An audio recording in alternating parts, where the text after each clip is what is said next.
লাকাদ তারাকতু ফিকুম রাসূলুল্লাহি উসওয়াতুন হাসানা।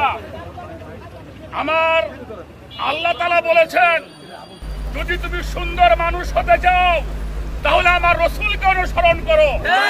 ভালো নেতা হতে চাও রাসূলকে অনুসরণ করো। ওলি হতে চাও রাসূলকে অনুসরণ করো।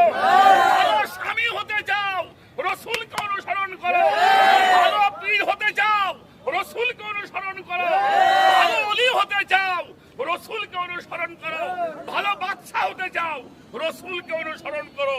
আমাদের এই দৈনন্দিন জীবনে আমার হুজুরে পাক মুহাম্মদুর রাসূলুল্লাহ সাল্লাল্লাহু আলাইহি ওয়াসাল্লামের আদর্শে জীবন গঠন করে আল্লাহ যেন আমাদের কবরে ডাক দেয়, তারা কিন্তু নামায়, এই প্রত্যাশা রেখে শেষ করেছি। ঈদ মিলাদুন নবী সাল্লাল্লাহু আলাইহি ওয়াসাল্লাম। আসসালামু